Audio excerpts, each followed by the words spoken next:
Мәсәлән, бүгінгі шығарылышта Қозанға хос болған проблемалар Якутск жетекшісінің түрелеріні транспортсыз қалдыруы һәм Белоруссиядағы митингларға мәшілерінің не қатышы болуы турында сөйлешербез. Хәзер тулырақ. Қозанда нинди проблемалар, хәл ителәсе мәсьәләләр барлыгын белергә теләсәгез һәм гомумән Қозанның нинди котышкыч шәһәр икәненә инанырга теләсәгез, Алексей Пивоваровның Instagram битендәге Қозан турындагы постын әтүгәлрәге аның астындагы комментарийларны ачып укырга киңәш итәм. Андагы комментарий язучы халыкны шартлы рәвештә 3 төркемгә бүлеп карарга булыр иде. Беренче төркем ул әйе Қозанда шәп, әмма А. Ишек алдында асфальт салынмаган, Б. Бүтін җирдә зәвыксыз биналар, В. Студентлар өчен проездной юк, һәм Г. Бауман урамында от һәм зебра киеменнән киенеп йөргән кешеләр йөри. Һәм икенче төркем ул блогерлар, Татарстандагы СМИ һәм шул тирәдә кайнаган кешеләр. Анда әйе Казан искиткеч, рәхмәт кунакка килүегез өчен, без сезне тагын көтеп калабыз, тегесенсе. Шәп.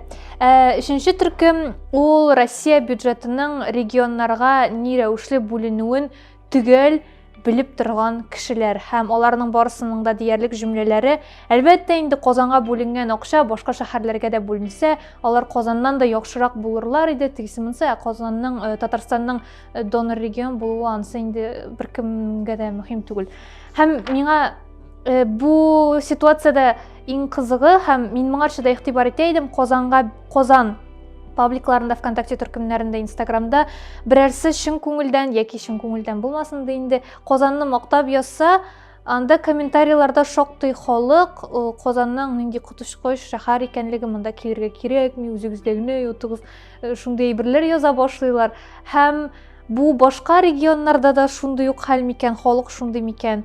Әллә бу бездә генә шундый күрше тауга күркә булып күренә һәм үземнеке кирәкми, башкасы шәбрәк дигән халык яшиме? Аңламыйм. Владимир өлкәсе губернаторы Владимир Сипягин үзендә коронавирус ачыкланганнан соң Мәскәүдәге шәхси клиникага дәваланырга китә. Үзендә коронавирус барлыгы ачыклана һәм ул дәваланырга уйлый, әмма үзенең регионында түгел инде, кая инде Мәскәүгә барырга кирәк һәм Мәскәүнең дә теләсә нинди клиникасына түгел, шәхси клиникага һәм анда 10 көн дәвалану өчен ул 700 мең сум калдырып чыгачак. Кунакта рәхәт инде, нәрсә дисең.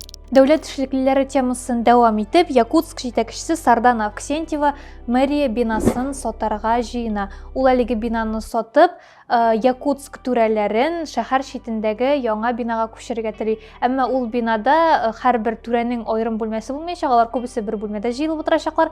Һәм шулай ук экономия максатыннан ул түрәләрне эш өчен кулланыла торган транспорттан мәхрүм итәргә тели. Шундай новости из параллельной вселенной. Германияда коронавирусқа бәйле шикләүләргә каршы протестлар бара. Акциялар барышында полиция хезмәткәрләре 365-тән артык кешене тоткарлыйлар. Шул исәптән 10 полиция хезмәткәре зыян күрә. Бу протестлар Германия Федератив Республикасында инфекцион аурулардан саклау законына төзәтмәләр кертүгә бәйле рәвештә килеп чыга. Һәм бу канун нигезендә Германия хакимияте социаль контактлар, битлек киюгә бәйле кагыйдәләргә яңа үзгәрешләр кертә ала һәм кибетләрне, спорт чараларын тыеп, төрле мәдәни чараларга шикләр куя ала. Һәм шуңа ризасызлык белдереп берничә меңләгән кеше урамга чыга һәм хәзердә әлеге каршылыклар дәвам итә.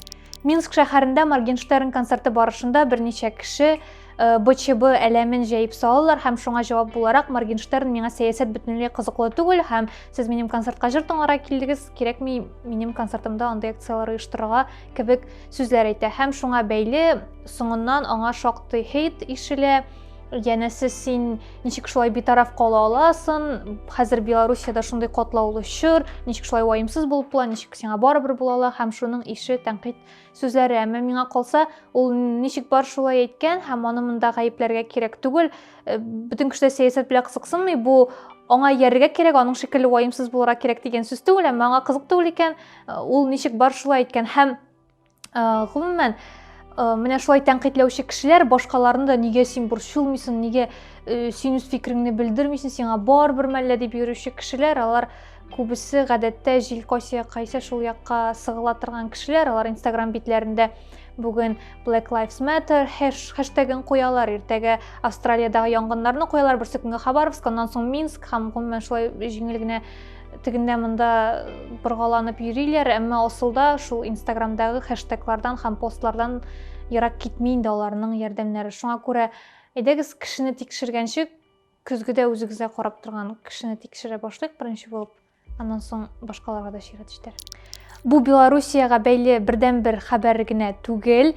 Белоруссиядә митинглар кеше язмышларына гына тәэсир итеп калмый, хәзер инде алар изге әйбергә дә кул суза башлаганнар. Митингта катнашкан өчен салынган штрафны түләмәгән өчен бер хатын-кызның мөлкәтенә арест салына һәм шул исәптән аның 2 мәчесенә дә. Белоруссиядә мәчеләр дә, йорт хайваннары да шәхси мөлкәт буларак карала һәм тегенди мондый хәл килеп чыкса, бу очракта штрафны түләмәү аларга да арест салына һәм аларны сата алалар. Әмма мәчеләрнең бәхетенә бер волонтерлык оешмасы әлеге хатын-кызга штрафларны түләргә ярдәм итә һәм адвокат яллау белән булыша. Һәм хәзер Аллага шөкер, әлеге псиләр үзенең хуҗасына кире кайтканнар һәм алар бәхетле, аларның барда яхшы. Шуның белән шул сезнең белән гүзәл иде. Сау булыгыз.